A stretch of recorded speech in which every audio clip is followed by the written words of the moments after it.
We begin in Southern California as the Palisades and Eaton fires are almost fully contained weeks after breaking out. Firefighters are now dealing with two new wildfires. A new one just broke out today, and crews are continuing to fight the fast-moving Hughes fire that broke out in Los Angeles County yesterday morning around 10:30. And then this morning, that new brush fire, the Laguna fire, breaking out in Ventura County. That's what you see on the right. Thanks for joining us at noon. I'm Lisa Gonzalez. Let's get right to the newest fire that started today, the Laguna fire. Again, it's burning in brush, burning in Oxnard, really close to Cal State Channel Islands. Students were being evacuated from campus earlier this morning. You can see how fast the smoke is moving because of the wind. Officials right now say the Laguna fire is small. It's just over 50 acres, but look at how fast it's spreading there. That's obviously a concern. Crews do continue to work to get a handle on the fast-moving Hughes fire. Again, that one started about 10:30 yesterday morning. This is burning near Castaic. It's already burned more than 10,000 acres, but they do have containment up to 24%, which is great news for this fire. The fast-moving fire prompted thousands of people to evacuate in portions of I-5 right through the Grapevine. It's obviously one of our largest highways. It was shut down for several hours yesterday. That's a main thoroughfare.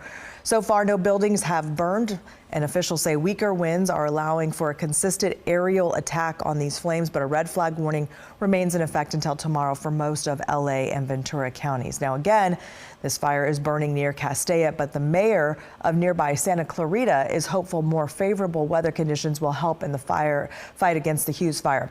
But it's reminding residents right now, the mayor's reminding residents to stay alert and ready to go. So we have to remain vigilant. We're hoping that the winds stay favorable for us, but if they don't, we have to be vigilant. We have lifted the evacuation orders, so there are no more evacuations going on, but we have to be, as I say, vigilant in case that should turn around. Things can change quickly. We know the Hughes fire sparked evacuations. This is video of students at Castaic High School, the moments they were forced to leave the school. Look at that orange glow nearby. You can see the smoke and haze overtaking the skies around the campus.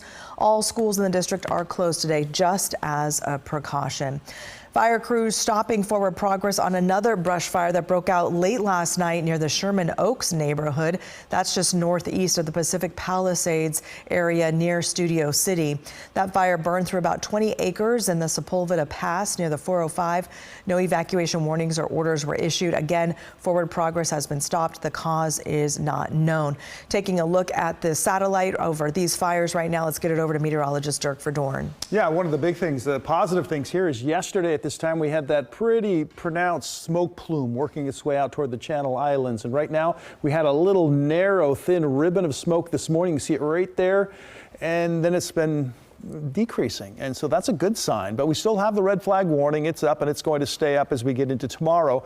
We are expecting to have temperatures that are going to be staying on the warm side, and those winds that are going to continue to be a problem, and humidities that are going to be very low. So northeast gusts still at 50 miles per hour, so especially over the tops of the mountains. We've been seeing wind gusts today already between 50 to 60 miles per hour. Humidities, yes, less than 10%, anywhere between 4 to 8% is where we're seeing it now, and the strongest winds of course will be in the mountains, but we're still seeing some gusty conditions in through the valleys of 30 to 40 miles per hour. Currently in Oxnard, 52-mile-an-hour wind gusts. So there still are some very strong winds in the area. Now, as we go through the rest of the afternoon, we'll see those winds start to gradually taper off. But it's not till later on tonight and into tomorrow that we notice a more significant drop-off in those winds. So that's a good thing that's going to be happening. And then we're going to see a shift in the winds. We'll actually get more of an onshore breeze, which will actually really help out with those humidities, Lisa.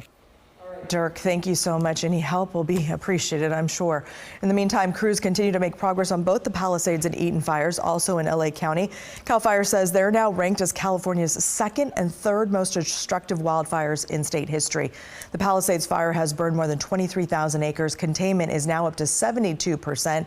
The Eaton fires burned about 14,000 acres. It's now 95% contained. And don't forget, both of those fires were deadly. We'll continue to follow the newest fire burning in Southern California, as well as the Palisades and Eaton fires, both on air here and online. For the newest information sent straight to your phone, make sure you download the KCRA 3 app and make sure you enable the push notification.